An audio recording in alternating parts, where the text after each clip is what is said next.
নমস্কার প্রিয় ছাত্ররা, আজ আমি তোমাদের সামনে নবম শ্রেণীর lesson 7 Tom loses a truth এই গল্পটি তোমাদের সামনে আলোচনা করব। আশা করি তোমরা সকলেই ভালো আছো। তো গল্পটা শুরু করার আগে আমি তোমাদের একটা রিকোয়েস্ট করছি, তোমরা সকলেই এই টেক্সট বুক ব্লিজটা বের করবে এবং আমাকে অনুসরণ করবে, যাতে করে তোমরা প্রত্যেকটা শব্দ, প্রত্যেকটা সেন্টেন্সের মানে বেটার কম্প্রিহেন্ড বা ভালো করে বুঝতে বা অনুধাবন করতে পারো। চলো শুরু করি আমাদের আজকের বিষয়, টম লুজেস আ ট্রুথ। দেখো, the title is very humorous. The title is very humorous. এটা খুব হাস্যদীপক একটা টাইটেল, একটা শিরোনাম, because it makes us curious to know how Tom, the central character of the story, loses a truth. So এই টাইটেলটা আমরা বলতে পারি একদিক থেকে ভীষণভাবে একটা ক্যাচি টাইটেল বা অ্যারেস্টিং টাইটেল বা একটা অ্যাপ টাইটেল, কারণ এই টাইটেলটা আমাদের মধ্যে সেই কৌতূহলটাকে বাড়িয়ে দেয় কি করে এই গল্পের মুখ্য চরিত্র টম তার দাঁতটাকে হারিয়ে ফেলেছিল। দেখো, আমরা দেখতে পাচ্ছি Tom loses a truth by Mark Twain. এই মার্ক টুয়েন কিন্তু এই লেখকের ছদ্মনাম ছিল। লেখকের অ্যাকচুয়াল নাম ছিল কি? লেখকের অ্যাকচুয়াল নাম ছিল স্যামুয়েল ল্যাংহর্ন ক্লেমেন্স। কি বললাম? মার্ক টুয়েনটা ছিল তার ছদ্মনাম, সিনোনিম মানে ছদ্মনাম। এই ছদ্মনামে তিনি এই গল্পগুলো লিখেছেন এবং তার অ্যাকচুয়াল নাম হচ্ছে স্যামুয়েল ল্যাংহর্ন ক্লেমেন্স। 1862 অর্থাৎ 1862-তে স্যামুয়েল ল্যাংহর্ন ক্লেমেন্স তিনি এই ছদ্মনামটা মার্ক টুয়েনটা গ্রহণ করেন। এই মার্ক টুয়েন কথার অর্থ হচ্ছে two fathom, two TW, two fathom, FATHOM, two fathom, এক ফ্যাদম। ফ্যাদম একটা হচ্ছে গভীরতা মাপার একক। এক ফ্যাদম সমান সমান 6 ফুট, তাহলে 2 ফ্যাদম সমান সমান 12 ফুট। তো এই মার্ক টুয়েন কথার অর্থ হচ্ছে টু ফ্যাদম বা 12 ফুট গভীর। তাহলে কি দেখলাম? Tom loses a truth written by Mark Twain. এটা কি ছিল? এটা ছিল স্যামুয়েল ল্যাংহর্ন ক্লেমেন্সের ছদ্মনাম। তিনি 1862 সালে এই মার্ক টুয়েন ছদ্মনাম এ লেখা শুরু করেন। তাহলে মার্ক টুয়েনের অ্যাকচুয়াল মিনিংটা কি? মিনিংটা হচ্ছে টু ফ্যাদম বা টু ফ্যাদম মানে 1 fathom is equal to 6 feet, তাহলে 2 fathom is equal to 12 feet বা 12 ফুট। এই স্যামুয়েল ল্যাংহর্ন ক্লেমেন্সের এই গল্পটা সত্যিই একটা হাস্যদীপক গল্প। দেখো, এই গল্পটা শুরুর আগে আমি তোমাদের বলতে চাই যে এটা একটা ছোট গল্প। এবার ছোট গল্প কাকে বলে? ছোট গল্পের মূল বিষয়বস্তু হচ্ছে যে ছোট গল্প বা শর্ট স্টোরি, আমরা যদি এটাকে ডিফাইন করি যে ছোট গল্প কাকে বলবো, ছোট গল্পের মূল বিষয়বস্তু হচ্ছে এর চরিত্রের স্বল্পতা, অর্থাৎ চরিত্র স্বল্প থাকবে। এই গল্পে আমরা দেখতে পাবো মাত্র 3টে চরিত্র। Tom, the central character Tom, তার একটা ভাই সিড এবং তার আন্ট পলি। এবং এখানে কি দেখবো? একটা সিঙ্গেল থিমকে কেন্দ্র করে গোটা গল্পটা আবর্তিত হয়েছে। ছোট গল্পে কোনো কমপ্লেক্সিটি থাকে না, এর মধ্যে সরলতা বিরাজ করে। এখানেও ঠিক তাই ছিল।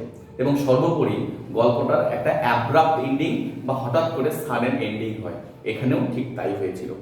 আমরা দেখতে পাই এই গল্পটাতে, আমি প্রথমেই বললাম গল্পটা একটা অ্যাপ স্টোরি। কেন অ্যাপ স্টোরি বললাম? যে এই গল্পের যে মুখ্য চরিত্র সে হচ্ছে কি বললাম? Tom. Tom is the boy hero of Mark Twain's remarkable novel adventures of Tom swear.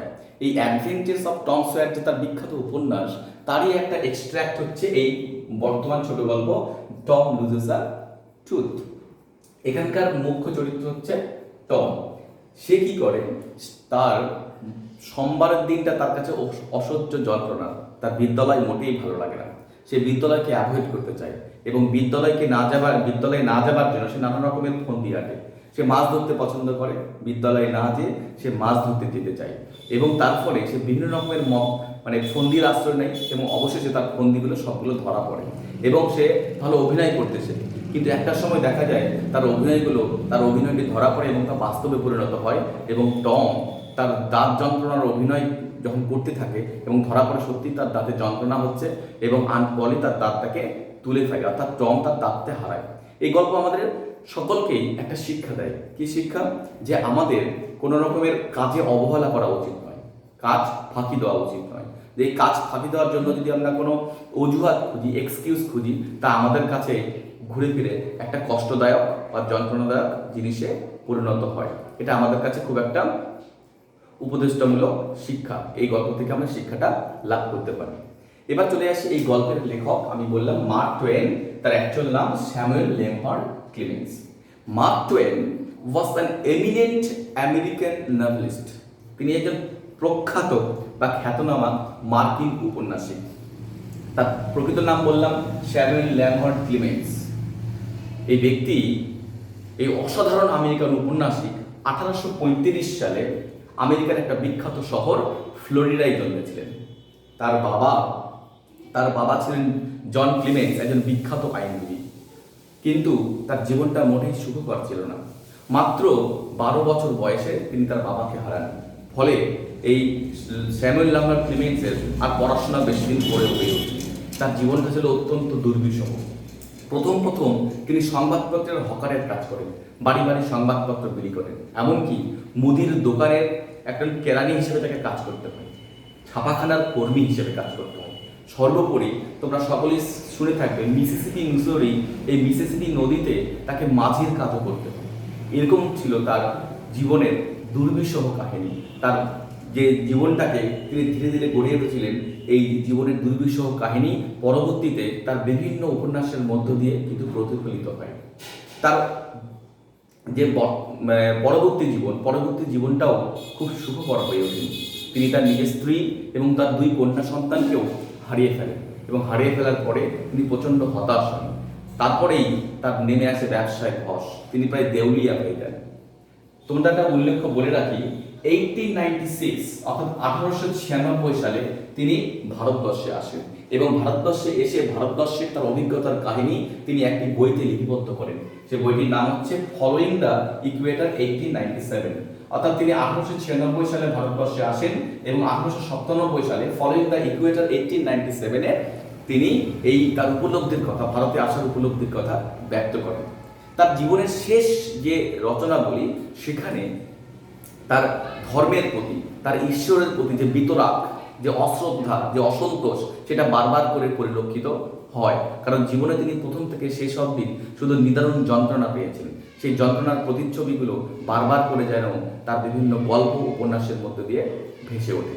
এছাড়াও আমরা দেখতে পাই তার জীবনের যে বাস্তবিকতার কাহিনীগুলো, পরিশ্রমের কাহিনীগুলো, দুঃখের কাহিনী, এছাড়া তার স্যান্ডউইচ দ্বীপপুঞ্জর বিভিন্ন পরিভ্রমণকাল, তারপরে আমরা দেখতে পাই ভূমধ্যসাগরীয় অঞ্চল ও মধ্যপ্রাচ্যের বিভিন্ন অঞ্চলের তার যে ভ্রমণের অভিজ্ঞতার কাহিনী। এছাড়া তার হাস্যরসাত্মক ব্যঞ্জনার সমৃদ্ধ তার বিভিন্ন ছোট গল্প এবং উপন্যাস সমগ্র বিশ্ববাসীর কাছে এক অমূল্য সম্পদ। অবশেষে এই বিখ্যাত আমেরিকান উপন্যাসিক 1910 সালের 27 এপ্রিল তিনি হৃদরোগে আক্রান্ত হয়ে পরলোক গমন করেন। এই যে আমরা বর্তমান স্টোরিটা দেখতে পাচ্ছি, টম লুজিস এ টুথ, এখানে এই টম যেন এই টমের মধ্য দিয়েই তিনি তার ছোটবেলার নিজস্ব রূপকে তিনি তুলে ধরবার একটা চেষ্টা করেছেন। আসো এবার চলে আসি মূল গল্পে। আমি আবার রিকোয়েস্ট করছি তোমরা টেক্সট বইটা প্লিজ খুলে রাখবে, পেজ নম্বর 50, লেসন 7, যাতে করে তোমরা প্রত্যেকটা ওয়ার্ড বা লেসন আমার সাথে ফলো করতে পারো ফর ইয়োর বেটার কম্প্রিহেনশন। বলছে this text is an extract from Mark Twain's novel The Adventures of Tom Sawyer. আমি কিছুক্ষণ আগে বললাম এই বর্তমান যে টেক্সটটি এক্সট্রাক্টেড হয়েছে, অর্থাৎ নাম হয়েছে, কোত্থেকে নাম হয়েছে? Adventures of Tom swear. দেখো, অ্যাডভেঞ্চার্স অফ টম সয়ার নামে যে তার যে বিখ্যাত উপন্যাস, সেই উপন্যাস থেকে এটা উদ্ধৃত হয়েছে। এবং এই অ্যাডভেঞ্চার্স অফ টম সয়ারের পরবর্তী যে সংস্করণ বা সিকুয়েল ছিল, তার নাম হচ্ছে অ্যাডভেঞ্চার্স অফ হাকেলবেরি ফিন। এই পরপর দুটো সিকুয়েল, একটা হচ্ছে the adventures of Tom swear এবং পরবর্তী সিকুয়েল হচ্ছে দ্য অ্যাডভেঞ্চার্স অফ হাকেলবেরি ফিন। এই অ্যাডভেঞ্চার্স অফ টম সয়ারের এই টমের যে চরিত্র, টমের যে গল্পটা, সেটা কিন্তু তিনি এখানে এই গল্পের বিষয়বস্তু হিসেবে নিয়েছেন। The story is about the childhood pranks of a young boy who is looking for ways to avoid going to school but is caught in his own trap. আমরা কি দেখতে পাই, এই গল্পটা হচ্ছে কি সম্বন্ধে, একটা শিশুর চাইল্ডহুড প্র্যাঙ্কস মানে ঠাট্টা বা তামাশা, হ্যাঁ, শৈশবকালীন যে দুষ্টুমিগুলো ছেলেরা করে থাকে, একটা ছোট্ট ছেলে শৈশবকালীন যে দুষ্টুমি তার উপর ভিত্তি করে এই গল্পটা রচিত। Who is looking for ways, সে সবসময় উপায় খোঁজে, পন্থা খোঁজে, কিসের জন্য? To avoid going to school, যাতে স্কুল তাকে পরিহার করতে পারে বা স্কুলকে অ্যাভয়েড করতে পারে সে। But is caught in his own trap, own trap মানে নিজস্বভাবেই সে ধরা পড়ে যায় এবং তার সমস্ত ছল বা ফাঁকি দেওয়ার জন্য যে সমস্ত ছল করে সবগুলোই শেষ পর্যন্ত ধরা পড়ে যায়। ফলে এই যে টম লুজেস দ্য ট্রুথ, এটা কিন্তু খুব একটা আকর্ষণীয় গল্প এবং এই টাইটেলটা আমি আগেও বলেছি সত্যিই খুব ক্যাচি বা অ্যাপ্ট। দেখো, Tom always found Monday mornings to be miserable. Tom always found, এখানে ফাউন্ড মানে খুঁজে পায় না, অ্যাকচুয়ালি এখানে ফাউন্ড মানে তার মনে হয় বা কনসিডার করে, সে থট করে। Tom always found Monday mornings to be miserable. Miserable মানে কষ্টদায়ক, দুঃসহনীয়। তোমরা বলতে পারো জয়লেস বা চেয়ারলেস, বা বলতে পারো ভেরি আনহ্যাপি বা গ্লুমি। তাহলে টম সর্বদাই এই মন্ডের মানে সোমবারের দিন সকালগুলো তার কাছে খুব কষ্টদায়ক বা বেদনাদায়ক বা যন্ত্রণাদায়ক বলে মনে হয়। Monday began another week slow suffering in school. সোমবারে তো শুরু হয় বিদ্যালয়ে সেই সোমবার থেকে শনিবার অবধি ধীর গতির কষ্ট বা যন্ত্রণা, এটা টমের মতে। টম লে থিঙ্কিং, লে মানে হচ্ছে বিছানায় শুয়ে থাকা, মানে রেস্টেড অন বেড, অর্থাৎ টম বিছানায় শুয়ে শুয়ে ভাবছিল। প্রেজেন্টলি মানে খুব তারা হঠাৎ করে, তোমরা বলতে পারো সুন বা বলতে পারো ইন এ জিফি, হঠাৎ করে তার কি মনে হলো? Presently he wish that he was sick. Presently মানে সেই সময় হঠাৎ করে তার মনে হলো, ইস আমি যেন অসুস্থ। সিক মানে তোমরা জানো আউট অফ সর্টস বা নট ওয়েল মানে আনওয়েল, সে আমি অসুস্থ, আমি ভালো নই। Then he could stay home from school, তাহলে তো আমি স্কুল থেকে মানে স্কুল না যেয়ে বাড়িতেই থাকতে পারি। হি ইনভেস্টিগেটেড হিজ বডি, ইনভেস্টিগেটেড মানে ভালো করে তদন্ত করা, ভালো করে এক্সামাইন করা, ঠিক আছে? বা বলতে পারো তোমরা search to find out something, অর্থাৎ ভালো করে খোঁজা যাতে করে আমি একটা কিছু পাই। তা কি করছে? He investigated his body with the hope of finding some ailment মানে হচ্ছে পীড়া, মানে হচ্ছে ডিজিজ। সে এটার জন্য বেশ করে সার্চ আউট করছে যাতে করে আমি মানে বলছে হি ইনভেস্টিগেটেড হিজ বডি, সে ভালো করে তার বডিটাকে নিরীক্ষণ করছে উইথ দ্য হোপ মানে এই আশায় of finding some element, finding মানে ডিসকভারি, যাতে করে সে কিছু পীড়া বা পীড়ার কিছু লক্ষণ বা ব্যাধির কিছু লক্ষণ সে খুঁজে পায়। হি থট দ্যাট, সে ভাবলো, he had found symptoms of stomach trouble. তোমরা জানো আমাদের শরীরের একটা গুরুত্বপূর্ণ অঙ্গ হচ্ছে স্টমাক মানে পাকস্থলী, এবং সে কি করলো? হি থট দ্যাট, সে ভাবলো, he had found symptoms of stomach trouble, সে ভাবলো তার স্টমাকে তার পাকস্থলীতে, মানে মাঝে মাঝেই ভুলি ছেলেরা বলে আমাদের বিদ্যালয়ে শুনি যে স্যার আমার পেটে খুব ব্যথা করছে। তো টমও সেভাবে একটা আশ্রয় নিল মিথ্যার, যে ভাবছে যে আমারও স্টমাকে ব্যথা করছে। He began to grow hopeful, সে এবার কিন্তু বেশ আশাবাদী হয়ে পড়ল।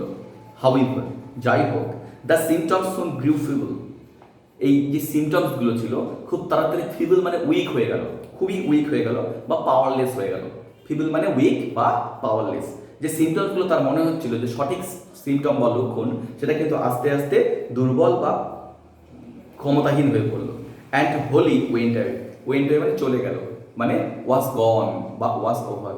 এবং যে সিমটমসগুলো তার মনে হচ্ছিল যে এটা কাজে লাগতে পারে, কিন্তু দেখা গেল ধীরে ধীরে ক্রমশ তার সমস্ত সিমটমসগুলো লক্ষণগুলো চলে গেল। টম থট ফার্দার, টম এবার আরও ভাবতে লাগলো। সাডেনলি হি ডিসকভার্ড সামথিং, হঠাৎ করে, সাডেনলি মানে অ্যাব্রাপ্টলি, সে কিছু একটা আবিষ্কার করলো। One of his upper front teeth was loose, তার উপরের শাড়ির কি বলছে? One of his upper front teeth was loose, উপরের শাড়ির যে দাঁতগুলো আছে তার মধ্যে কিন্তু দেখতে পেল একটা দাঁত বেশ লুজ মানে আলগা হয়ে আছে। হি ফেল্ট লাকি, সে নিজেকে খুব সৌভাগ্যবান মনে করলো। হি ওয়াজ অ্যাবাউট টু গ্রোন মানে আর্তনাদ করা। Make a deep sound of pain, আমরা যখন যন্ত্রণা ক্লিষ্ট হই, যন্ত্রণা অনুভব করি, ওয়েন ইউ ফিল পেইন, আমরা কিন্তু তীক্ষ্ণ চিৎকার করি, এটাকে বলে গ্রোন।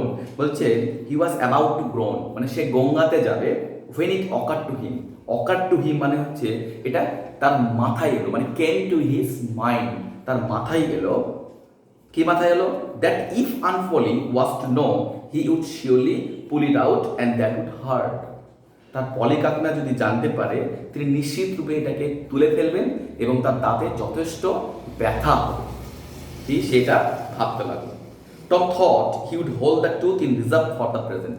টম এবার মনে মনে ভাবলো, যাক আমি এই দাঁত ব্যথাটা বর্তমানে রেখে দিই, এটাকে আমি পরবর্তীকালে ইউজ করবার জন্য এটা সুরক্ষিত বা সংরক্ষিত করে রাখি, পরে যদি আমার মনে হয় তাহলে আমি এই ব্যথাটাকে দিয়ে কাজে লাগাতে পারি।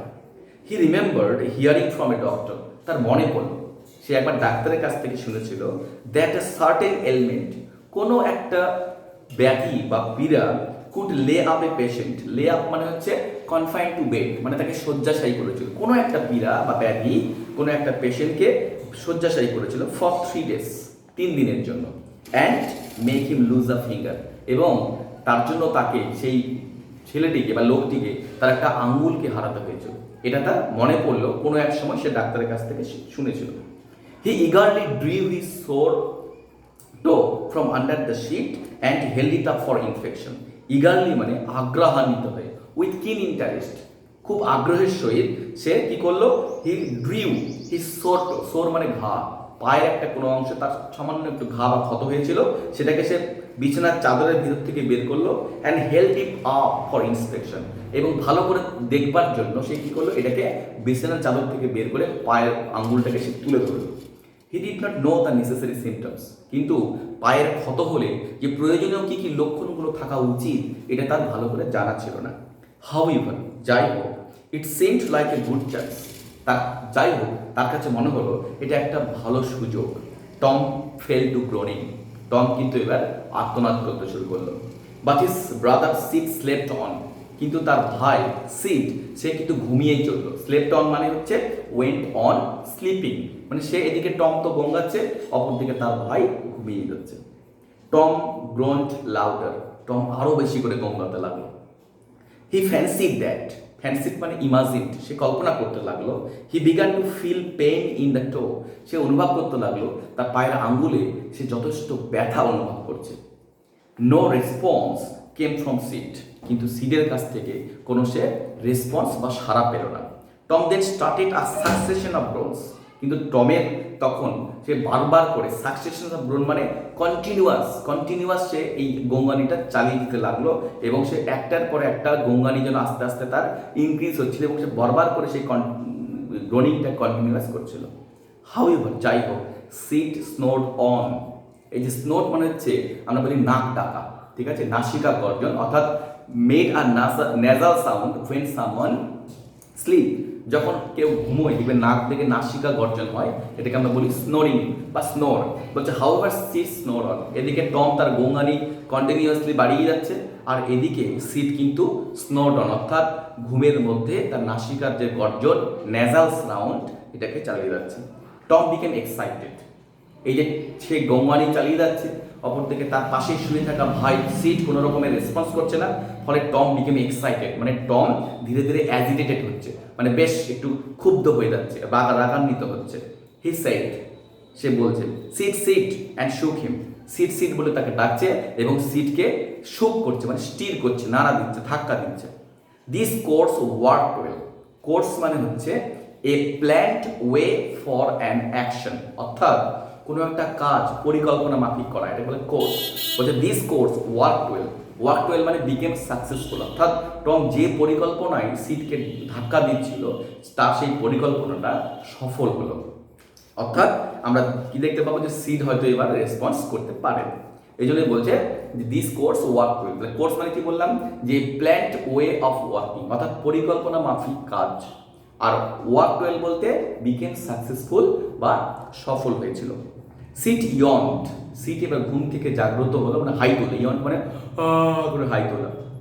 দেন raising himself on his elbow, তারপর কনুয়ে ভর দিয়ে সে খানিকটা নিজেকে উপরে তুললো।